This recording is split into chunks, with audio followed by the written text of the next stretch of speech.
केवल रवि किरणों से जिसका संपूर्ण प्रकाशित है अंतर, उस श्री जिन वाणी में होता तत्वों का सुंदर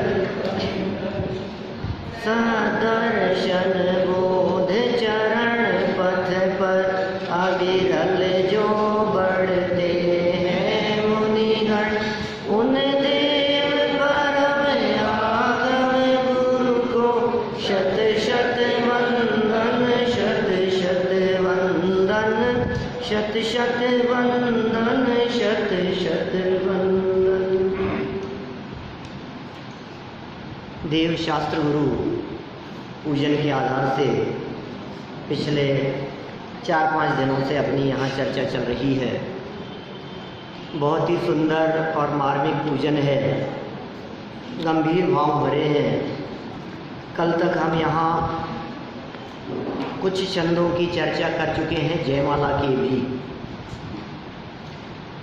स्थापना से लेकर अर्घ तक के छंदों की चर्चा हुई, उन सभी द्रव्यों की सार्थकता की बात कही, और अब यहाँ 12 भावनाओं की चर्चा जयमाला के माध्यम से की जा रही है। यद्यपि जयमाला में जिनकी पूजन है उन्हीं की चर्चा की जानी चाहिए, तथापि यहाँ 12 भावनाओं की चर्चा करते हुए देव शास्त्र गुरु का स्वरूप भी उसके उपरांत बतलाया है। अनित्य, अशरण और संसार, इन 3 भावनाओं के संदर्भ में, इन 3 छंदों के संदर्भ में कल तक हम चर्चा कर चुके हैं, नहीं 2 ही किए थे, अशरण तक की चर्चा हुई थी। तो आगे बढ़ते हैं। आज हम देखिए क्या कहते हैं। भगवान के सामने खड़े हैं, भक्त पूजन कर रहा है और सामने खड़ा होकर अपनी भावना भगवान के सामने व्यक्त कर रहा है। संसार महादुख सागर के प्रभु दुखमय सुख आभासों में, मुझको न मिला सुख क्षण भर भी कंचन कामिनी प्रासादों में। क्या कह रहे हैं? ये सच है, ये यथार्थता है, ये अपने स्वरूप को बतला रहे हैं। संसार कैसा है? महान दुख का सागर है। संसार दुख रूप नहीं, दुख सागर नहीं, महादुख सागर है। कितने शब्द दिए देखो आप, सार्थक शब्द हैं। संसार महान, पहले तो कहा संसार में दुख है, तो इसके माथे पर से जो ही नहीं रहेगी, हाँ दुख है तो ठीक है, इसमें क्या है। तो कहा नहीं, संसार तो दुखों का सागर है। हाँ होगा सागर है, ठीक है, नहीं महादुख सागर है। क्या है? संसार महादुख सागर के, नहीं साहब ऐसा मत कहो कि दुख है, सुख भी है। हमें सुख भी मिलता है। एग्जाम में यदि फर्स्ट पोजीशन आ जाए तो हमारे को सुख मिलता है। क्या? हमारे शेयर्स के यदि दाम बढ़ जाए तो हमारे को सुख मिलता है। लोग हमारी आज्ञा के अनुसार चलें तो हमारे को सुख मिलता है। इसलिए आप सर्वथा ये बात नहीं कह सकते हो कि वो महादुख सागर है। सुख भी मिलता तो है, न सही परमानेंट, टेम्परेरी सही, लेकिन मिलता तो है। तो पता है क्या कहा यहाँ? प्रभु दुखमय सुख आभासों में। क्या? सुख का आभास मात्र था। हे प्रभु, जब मैं आपके चरणों में आकर आपके स्वरूप को देखता हूँ, आपके स्वरूप को निहारता हूँ, आपके स्वरूप के बारे में चिंतन करता हूँ, तो मुझे गहराई से पता लगता है इस बात का कि ये संसार में जितने भी सुख दिखाई देते थे, ये सुख नहीं थे, ये सुख के आभास मात्र थे। मुझे भ्रम हो गया था कि मैं सुखी हो गया हूँ, लेकिन सच में तो सुख था नहीं। दुखमय, स्वयं दुखमय है और सुख का आभास लगता है। कहाँ कहाँ तलाशा तुमने सुख? बोलो। मुझको न मिला सुख क्षण भर भी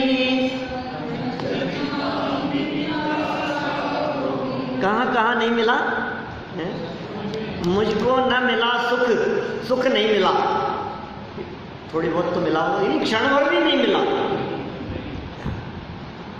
ये सब क्या हुआ कि वो लाइट चले गई इसलिए पिक्चर नहीं देख पाए, कि थोड़ी बहुत तो देख ली होगी, बीच में गई होगी, कि नहीं नहीं बिल्कुल भी नहीं देखी।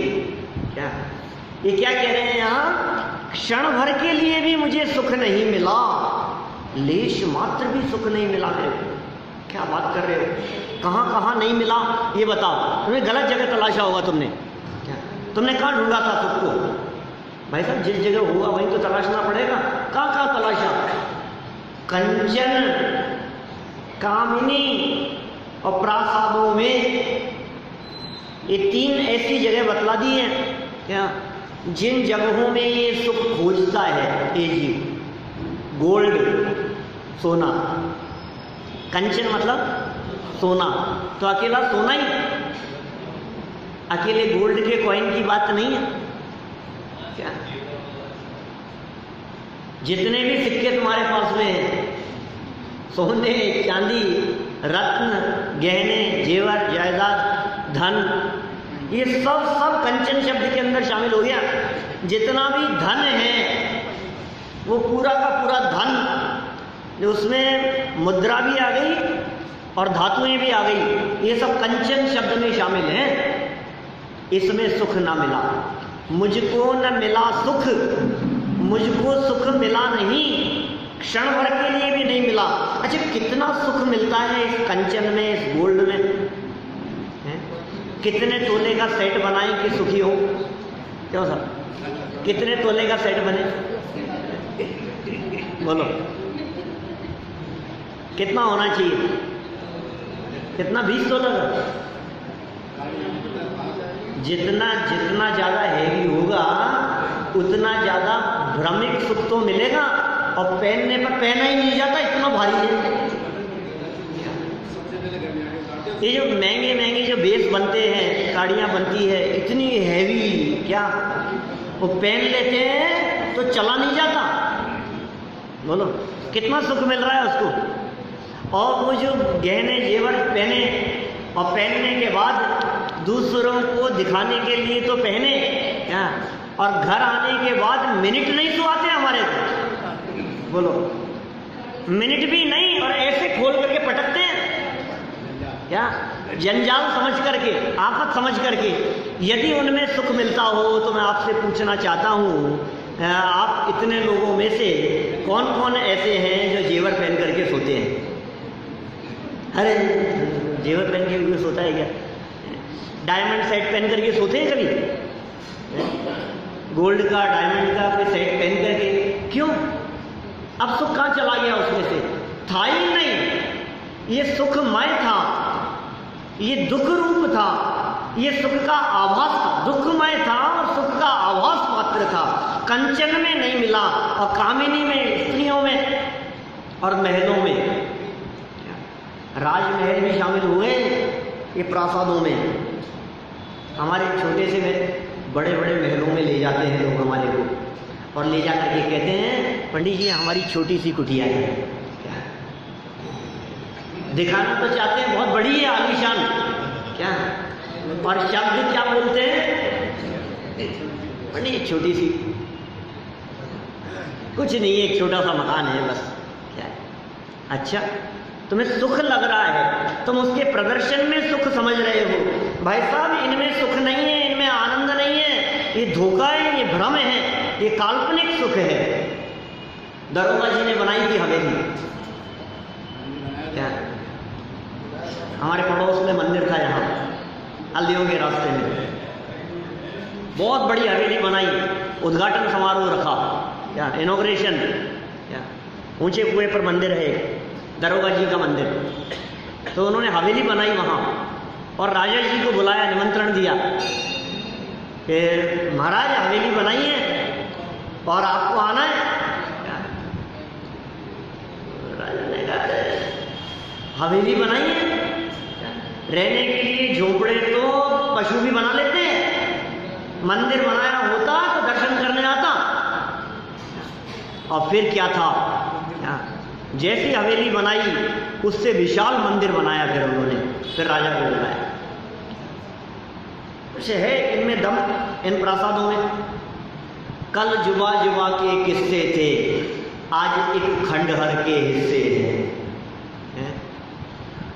जग के वैभव का हाल है ये, सब जीते जी के किस्से हैं। नहीं है ऐसा? अर्जुन और भीम सदृश योद्धा इस जगती तल पर आए थे, अपनी यादों के स्वर्ण महल कितनों ने यहाँ बनाए थे। बोलो क्या हुआ? अर्जुन भीम ऐसे बड़े बड़े योद्धा इस धरती पर आए थे, स्वर्ण महल बनाए थे उन्होंने अपनी अपनी यादों के। कल जुबा जुबा के किस्से थे, आज एक खंडहर के हिस्से हैं। जाते हैं हम लोग, चलो अच्छा हवा महल में क्या हालत है? और ताजमहल का क्या हाल बिगड़ रहा है? बोलो।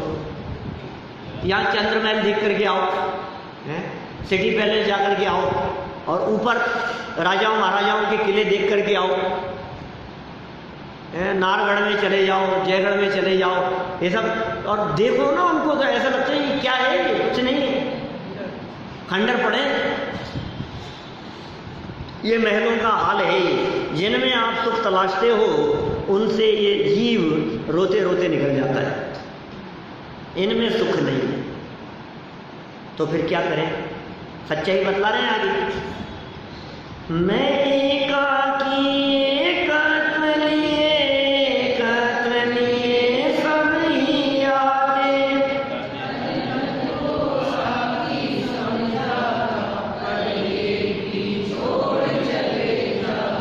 मैं एकाकी अकेला हूं मैं, एकत्व लिए और अकेलेपन से ही रहता हूं भी अकेला। क्या क्या बात कर रहे हो साहब? अकेले कहाँ परिवार के साथ में रहते हैं कि नहीं? संयोग है सर्वत्र पर साथी नहीं संसार में। भीड़ तो बहुत है, क्या बहुत चिंता हो रही है। बेटा पहली बार जा रहा है, कहाँ पे? घर से बाहर, और अकेला अकेला गया है। अकेला गया कैसे गया है? ट्रेन से कि फ्लाइट से? फ्लाइट से गया है, तो अकेला ही था फ्लाइट में। अरे नहीं नहीं, लोग तो बहुत थे, फ्लाइट तो फुल थी, लेकिन फिर भी अकेला। इसको पता ही नहीं है अकेला मतलब क्या होता है। अकेला मतलब, अकेला कहने का मतलब ये कोई साथी नहीं है। अकेला कहने का मतलब ये है कोई सहयोग करने वाला नहीं है, उसका नाम अकेला है। अकेला ही है, कोई साथ नहीं देता है जगत में। जगत का स्वरूप ही ऐसा ही है। और एकत्व लिए हुए सब आते हैं, सब अकेले अकेले आते हैं, और सबको अकेले अकेले जाना है। कौन किसके साथ में आया है बताओ? यहाँ क्या बात कर रहे हो? सब गाड़ी में साथ में आए हैं। अरे गाड़ी में साथ की बात नहीं है, यहाँ मनुष्य जन्म में कौन कौन साथ में आया है? मनुष्य जन्म में साथ में आए होते तो जुड़वा कहलाते। जिनको आप साथी कह रहे हो वो आपके साथ नहीं आए हैं, और वो आपके साथ जाने वाले भी नहीं है। तो तुमने साथी समझ लिया, तन धन को साथी समझा था,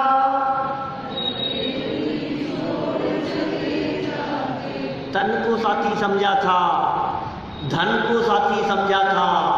क्या? तन और धन दोनों ही छोड़ जाते हैं।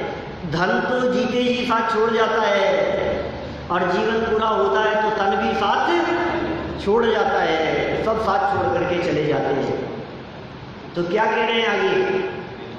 मेरे न हुए मैं इनसे अति भिन्न अखंड निराला हूँ, निज में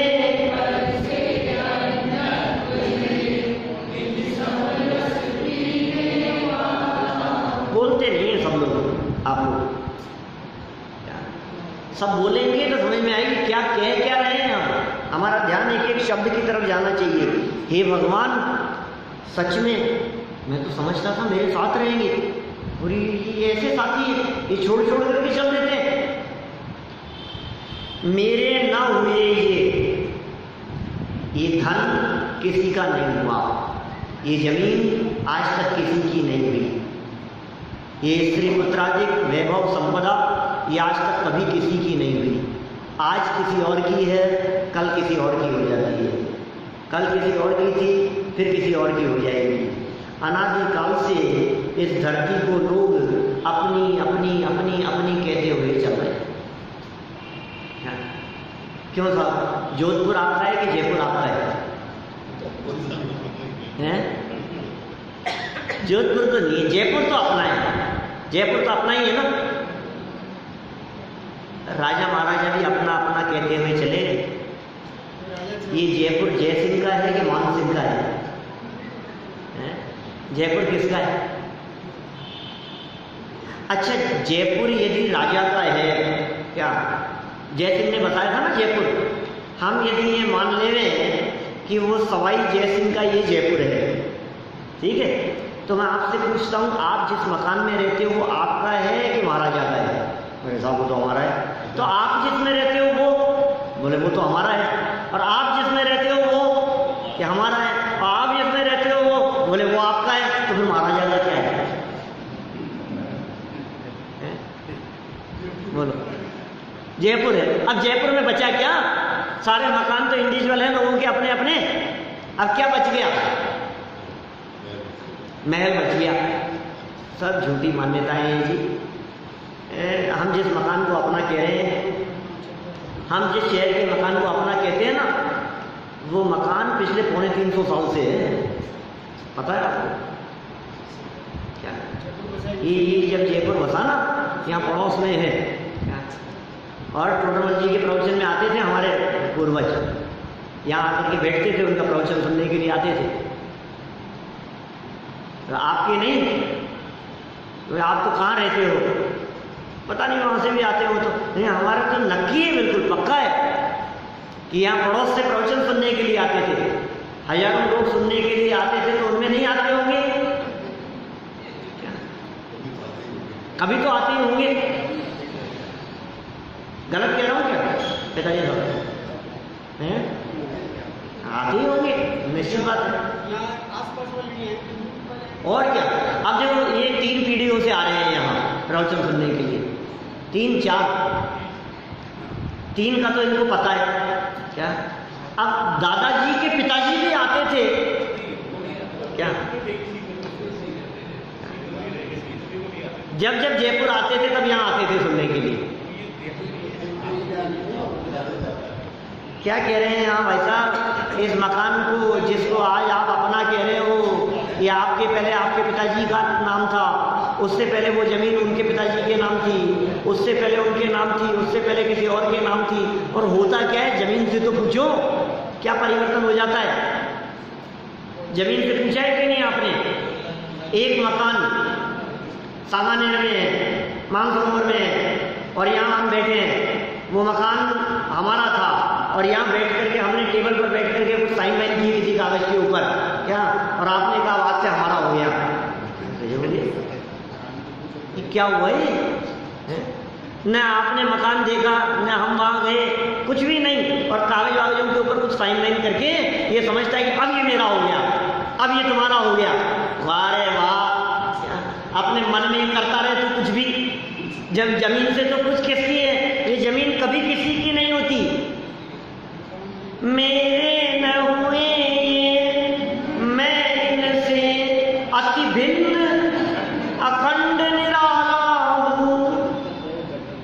मैं अखंड हूँ, निराला हूँ, अपने में एकत्व लिए हुए और पर से भिन्नता लिए हुए, अत्यंत भिन्न, अखंड, ज्ञानादि अनंत गुणों का अखंड पिंड, निराला भिन्न, बिल्कुल अलग पड़ा हूँ मैं, एक तत्व हूँ। और निज में, अपने आप में पर से भिन्नता लिए हुए बस अपने ही रस को पीने वाला। पर का रस नहीं, निज रस को ही, समरस को समता रूपी रस को ही मैं पीने वाला हूं। ठीक है, कोई कठिन शब्द तो नहीं है। आगे बढ़े अपन। भाई देखो, थोड़ा सा फास्ट चलेंगे तब जाकर के चर्चा हो पाएगी, नहीं तो ऐसा लगेगा एक पूजन को लेकर के बैठे और कितने दिन निकाल दिए।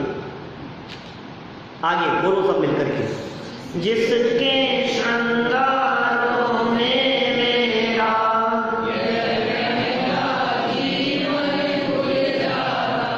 अत्यंत अशुचि जड़ काया से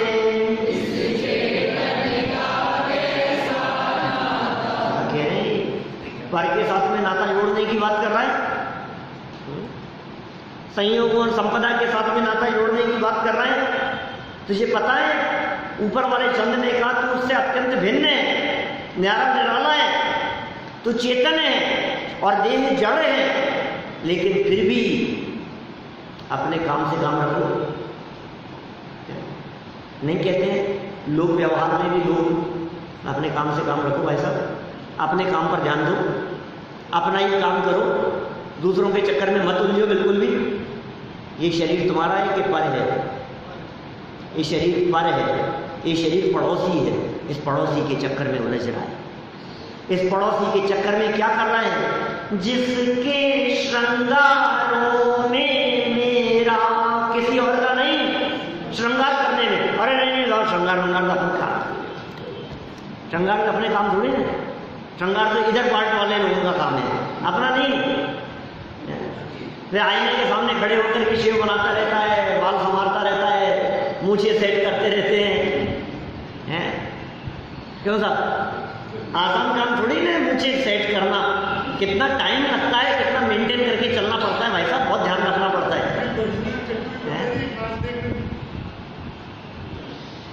जिसके श्रृंगारों में बहुत महंगा जीवन, ये जीवन बहुत महंगा है, ये जीवन बहुत दुर्लभ है, बहुत मुश्किल से मिला है, हमें पता नहीं। कल मैंने कही किसी से ये बात, हमें पता नहीं है।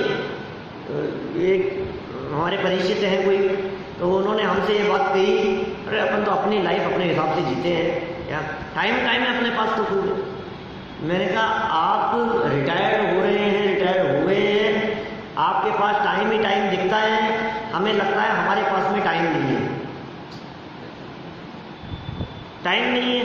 कभी कभी इतना गहराई से विचार आता है कि ये जो अपने वीतरागी संतों ने, मुनिराजों ने, ज्ञानी धर्मात्माओं ने, विद्वानों ने जो साहित्य साधना का अपूर्व काम किया, ये मोटे मोटे ग्रंथ लिख दिए, उन्होंने अपना जीवन लगा करके वो ग्रंथ लिखे, वो तो लिख करके चले गए और हमारे पास में पढ़ने के लिए भी फुर्सत नहीं, हम उन्हें पढ़ भी नहीं पा रहे, इतना भी टाइम नहीं है हमारे पास में कि हम उन्हें पढ़ सकें। लिखना तो बहुत दूर की बात है, कुछ पेज लिखता है तो पूरा पसीना निकल जाता है, नीचे से ऊपर तक तेल निकल जाता है, आसान काम नहीं है। 2 पेज लिख करके देखो आप, और जब ये पूरे पूरे ग्रंथ लिखे उन्होंने, हमारे पास पढ़ने के लिए टाइम नहीं है, टाइम नहीं है हमारे पास में। उन्होंने कहा अरे क्या बात कर रहे हो, टाइम ही टाइम है। मैंने कहा आपको टाइम दिख रहा है, कल जो वाक्य कहा था वो कहता हूँ, आपको टाइम दिख रहा है, लेकिन सच्चाई ये है इस मनुष्य जन्म में किसी को पता नहीं है किसके पास में कितना टाइम है। मैंने कहा उनसे, हो सकता है 70 साल वाले व्यक्ति के पास में 10 साल बचे हो और 20 साल वाले के पास में मात्र 2 साल बचे हो, हो सकता है कि नहीं? जिसकी उम्र अभी 20 साल है उसके पास में लाइफ के सिर्फ 2 साल बचे हैं, जिसकी उम्र 60-70 साल है उसके पास में लाइफ के भी 10 साल बचे हैं। तो कुछ भी हो सकता है ना, हमें पता नहीं है हमारी लाइफ का कितना टाइम बचा हुआ है, कहाँ जा रही है हमारी जिंदगी, खाने में, पीने में, सोने में, कमाने में, इकट्ठा करने में, जोड़ने में, इसी में तो हमारी जिंदगी जा रही है।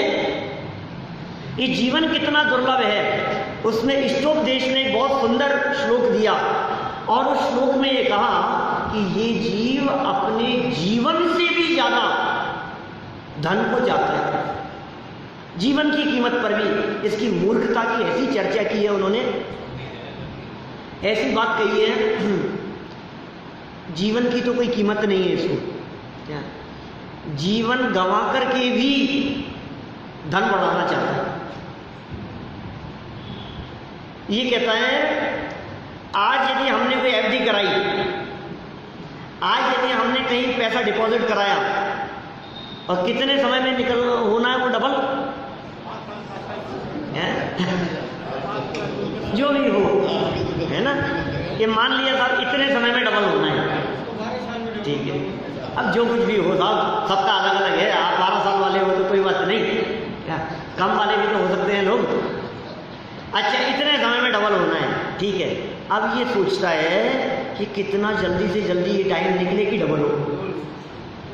बोलो क्या सोच रहे हैं आप?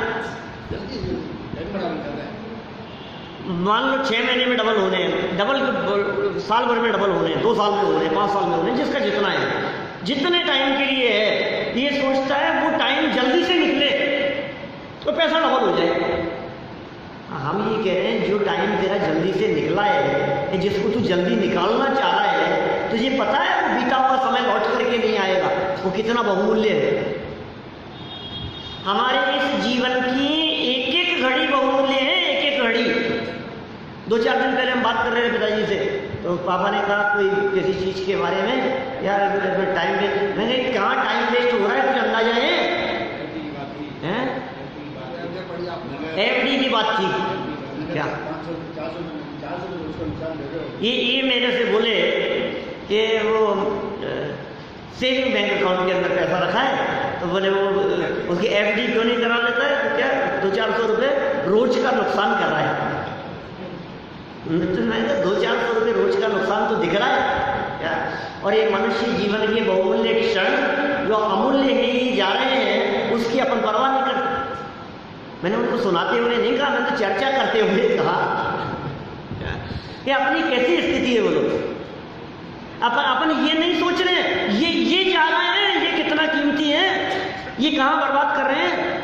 200 रुपये यदि कहीं बर्बाद होते हैं, 2000 रुपये यदि कहीं लग गए तो उसकी चिंता करता है, और ये हमारा समय जो टीवी देखने में निकल गया, ये उसकी परवाह नहीं करता।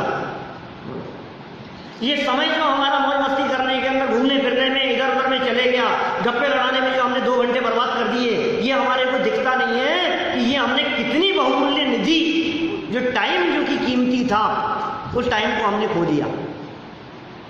और यहाँ तो क्या कह रहे हैं, देखो जो इधर उधर गप्पों में उड़ाए उसकी तो बात ही नहीं है, जो टीवी में, न्यूज़पेपर में, दुनियादारी में इधर उधर के अंदर जो गंवाएं उसकी तो बात ही नहीं है। अरे नहीं साहब, हम तो अपने लिए एक्सरसाइज करते हैं, प्राणायाम करते हैं, रोजाना क्या घूमने के लिए जाते हैं, दौड़ लगाते हैं सुबह से, सब अपन तो बहुत सारा सब इसी के लिए सेटिंग, सब जिम ज्वाइन कर रखा है, ये ज्वाइन कर रखा है, फिटनेस वो ज्वाइन कर रखा है, वहाँ ज्वाइन, बराबर सब बहुत मेंटेन करके चल रहे हैं। तो ये कह रहे हैं जिसके श्रृंगारों में तेरा मेरा सबका, हर व्यक्ति का सुबह से शाम तक यदि आप टाइम कैलकुलेट करके देखेंगे तो आपको लगेगा अपना पूरा का पूरा टाइम ये तन खा जाता है।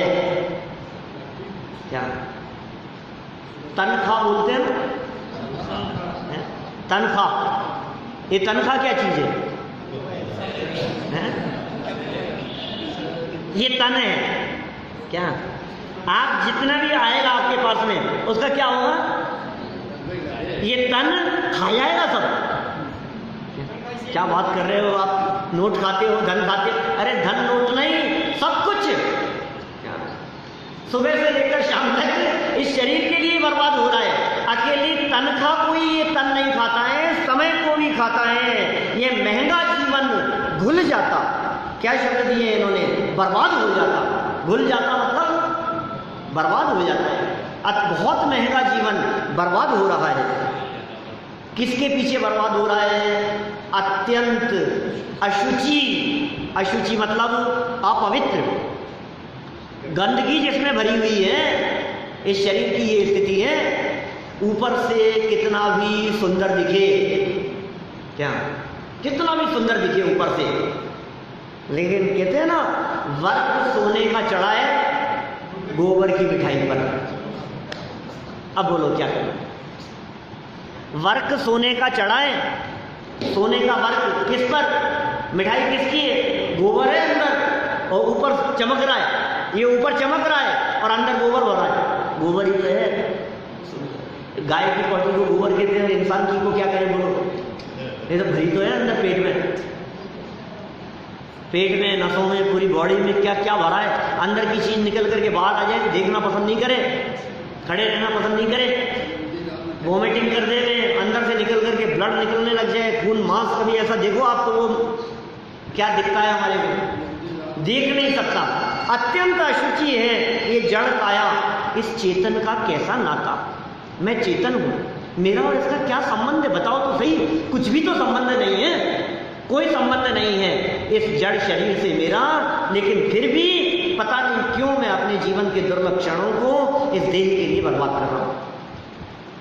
वापस पढ़ो क्या कह रहे हैं। जिसके श्रृंगारों में मेरा यह महंगा जीवन गुम जाता, अत्यंत अशुचि जड़ काया से इस चेतन का कैसा नाता। अत्यंत अशुचि है इस चेतन का मेरा कैसा नाता है? कोई संबंध नहीं है। व्यवहार से उपचारित संबंध कहलाता है, अनुपचारित असद्भुत व्यवहार से देह और आत्मा का संबंध है, कोई संबंध नहीं है वास्तव में। वस्तु स्थिति तो यह है।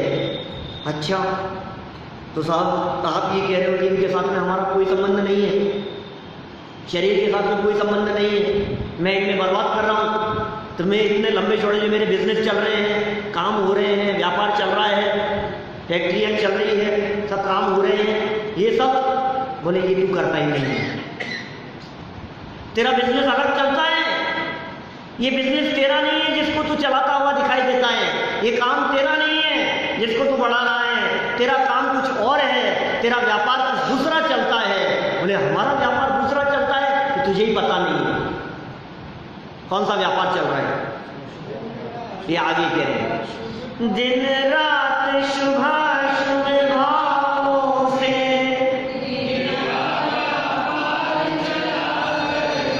मानस वाणी और काया से आश्रम का द्वार खुला रहता।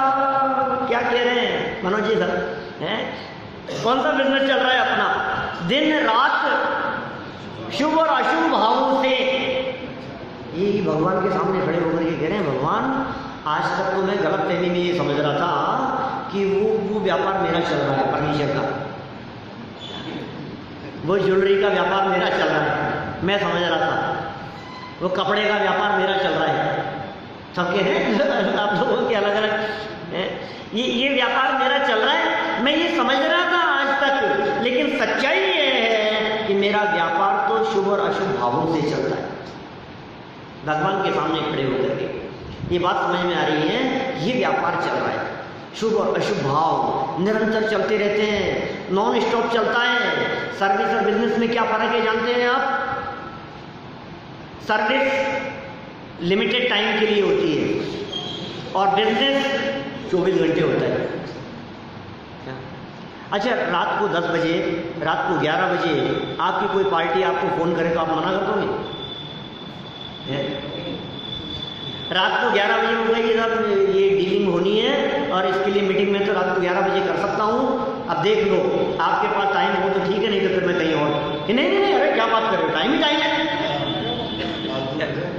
क्या टाइम ही टाइम है हमारे पास में? तो किसके लिए 24 घंटे बिजनेस कैसे बढ़ाना है, क्या करना है, कहाँ से माल खरीदना है, कहाँ माल बेचना है, किससे कितना लेना है, किससे कितना देना है, सारा हिसाब किताब सारे दिलो दिमाग में वही 24 घंटे घूमता रहता है। अब ऐसा कर लेंगे, अब ऐसा कर लेंगे, ये कर लेंगे। तू बाहर का व्यापार नहीं, ये तेरे दिल में शुभ अशुभ भावों का व्यापार चल रहा है 24 घंटे। ये बिजनेस है असली। और इस बिजनेस से क्या हो रहा है? साहब आपने कह दिया शुभ अशुभ भावों का कि नहीं, इससे इनकमिंग भी हो रही है। क्या इससे कुछ आ भी रहा है? ये साहब बिजनेस तो उसे कहते हैं जिसमें लेन देन हो, आना जाना हो, कि हो रहा है ना, समय तेरा जा रहा है और कर्म तेरे पास में आ रहे हैं। क्या है बिजनेस हो रहा है? ये किससे करते हैं ये बिजनेस? मानस वाणी और काया से।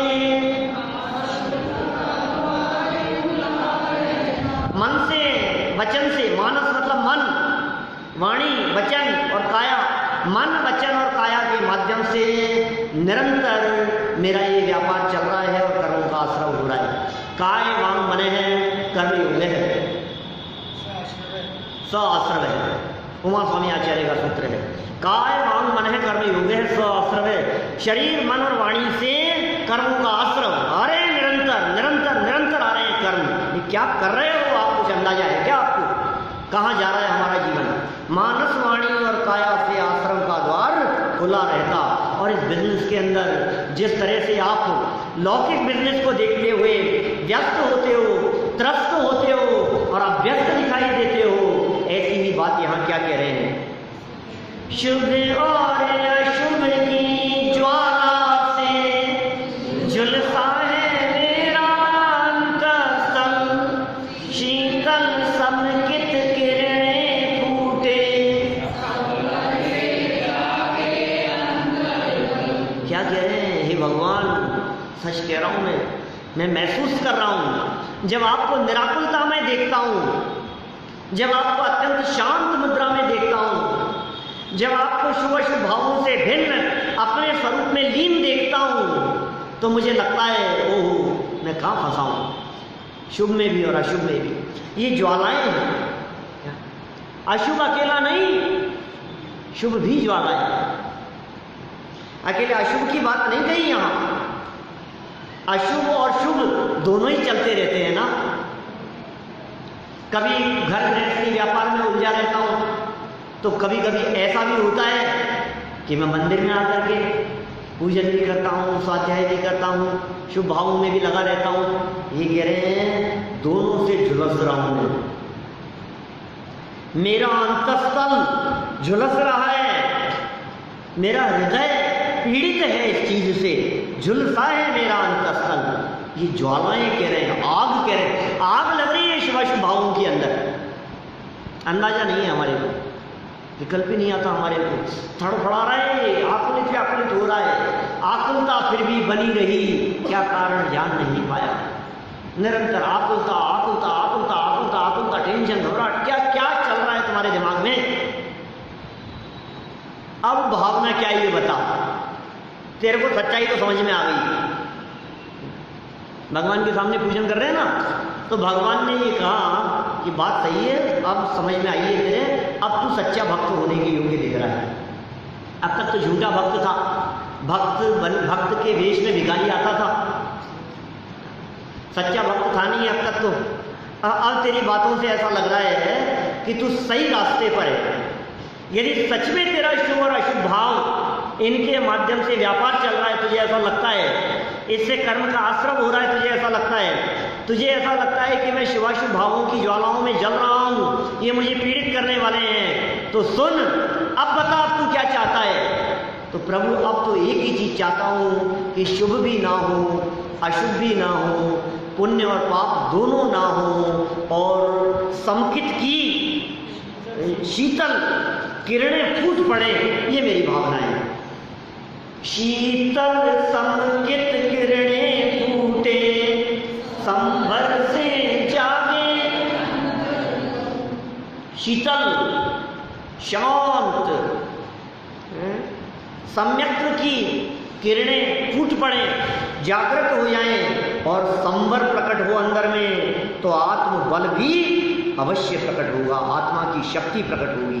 संवर से जागे अंतर्बल, आत्मबल, आत्मशक्ति, आत्मा की सामर्थ्य ये प्रकट होगी।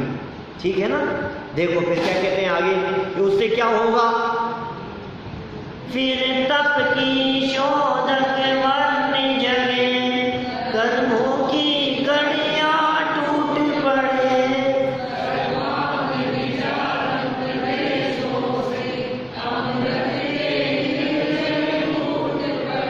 क्या कह रहे हैं? शीतल, ये तो हो गई नीचे वाली लाइन। फिर तप की शोधक, शोधने वाली, कर्मों को जलाने वाली, वन्ही अग्नि जगे, जागृत हो। संवर के बाद में होगी निर्जरा। जब संवर होगा तो निर्जरा कार्यकारी है, अंदर में तप होने लगा, अंदर में अपनी आत्मा का शोधन होने लगा, वो अग्नि अंदर में जली, ध्यान रूपी अग्नि जब अंदर में जलती है तो समस्त कर्मों की जितनी कड़ियां हैं वो सब टूट पड़ेंगी।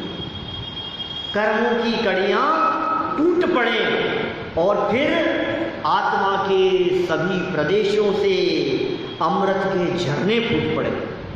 क्या अमृत के निर्झर फूट पड़े। क्या गजब मार्मिक बात के लिए इन्होंने यहाँ सर्व अंगों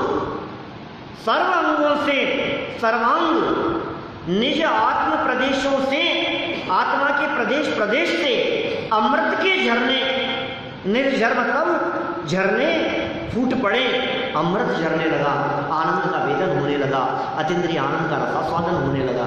ये बड़ी अद्भुत बातें हैं। ये अपन ने निर्जरा के छंद तक की आज यहाँ चर्चा कर ली है। आगे के छंदों की चर्चा फिर आगे करेंगे, लेकिन इस पूजन को करते हुए, इन शब्दों को और इन पंक्तियों को गुनगुनाते हुए यदि आप आनंद लेंगे तो निश्चित रूप से हमारा समय आनंद में बीतेगा। हम सभी सच्चे आनंद को पहचान कर, सच्चे सुख को पहचान कर, क्षणिक सुख से दृष्टि हटाकर अपने स्वरूप में लीन हों, इसी भावना से बात को विराम देते हैं।